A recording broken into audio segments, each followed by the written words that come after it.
Hi, everybody. Karen Roby here with Adrian Kingsley-Hughes of ZDNet. And we're talking today about Apple, which we do a lot. Adrian, you write a good bit about Apple. And we're wondering if Apple's potentially cutting corners to bring prices down. I know specifically this story you've written about the MacBook Air being slower than the older versions. So talk about that a little bit. Well, you don't actually expect when you buy something that's new for it to be slower in any significant way to an older version. But in this case, we're seeing that the new MacBook Air's SSD, its solid state drive, is significantly slower than the older version, the 2018 version. And that's an unusual thing. Now, we could say that Apple doesn't promise anything when it comes to speeds, because if you look through their tech specs, they don't quote any drive speeds for any of their hardware. But it's an unusual thing that you could be buying something as an upgrade, and then you could find, oh, this feels significantly slower than the existing model that I've got. And when it comes to this particular difference, we're looking at about almost half the read speeds on the solid state drive. So the new one is significantly slower. So anybody who's kind of doing anything hardcore with it, they're going to actually feel that. Yeah, that is a significant difference, Adrian. And I mentioned there at the beginning, potentially cutting corners just to bring that price down. I mean, what are the reasons? Do you think that's what it is? Well, it could be that Apple just kind of over-delivered initially and then decided to make the MacBook Air much more awesome than it actually needed to be. I mean, the 2 gigabit per second write speeds that we were seeing on the old versions is incredibly high. Now, the 1.3 gigabit per second that we're seeing on the existing one is more than ample for what most people need. Now, it's possible that Apple's just looked at how people are using the MacBook Air and just decided this performance is just wasted on people. But it's also possible that in order to bring price cuts, which people have been asking for, that Apple had to make some cuts to the bill of materials, and that the solid state drive was one of the easiest ways it could do that without really having an effect on performance that might be as visible as saying changing the CPU to something that was a lot slower.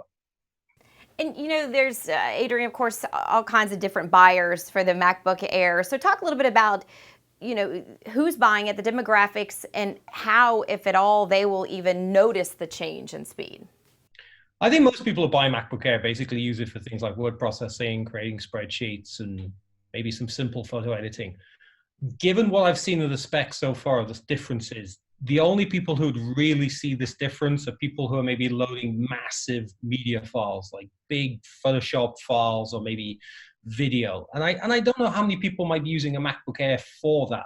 Now, you could say that maybe that's 10% of users, and maybe Apple is trying to push those users towards buying something a little bit more hardcore like the MacBook Pro. But I think as the average user buying a MacBook Air, they're not going to notice this difference at all. But there's possibility that some people who are using a MacBook Air for something that Apple maybe didn't really intend it to be used as would actually find that they've bought a new laptop that feels significantly slower than their old laptop. Yeah, definitely could, feel that difference there. Adrian, as I mentioned earlier, you've really got your finger on Apple's pulse, and we talk about it a lot. Just recently about Johnny Ive, of course, leaving Apple, that had a design for many, many years. So where is Apple right now? Where are they heading? What are your thoughts here?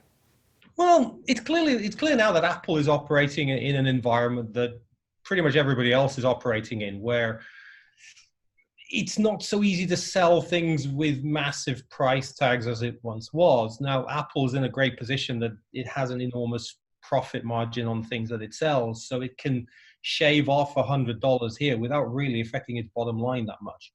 But it's clear with kind of little tweaks like this and the way that Apple is pushing rebates and pushing trade-ins for things a lot more, that it's a company that's now feeling same pressures as maybe, say, Dell or Samsung or Huawei are feeling, that people want high quality products, but then they look at the price tag and go, that's a bit steep. And Apple is finding cunning ways to shave off $100 here and there without affecting the overall style and performance of what they're actually selling. And I think as things move on, I think we're going to see Apple having to do this more and more as people look at the prices more and decide, do I really want to spend that much money on something that's going to last, 3-4 years? Yeah, maybe they'd be pondering that price a little bit more than ever before. Well, always something to talk about when it comes to Apple, Adrian. And as always, we appreciate your insight on the company and their products. And for more on Adrian's article, make sure you check out ZDNet.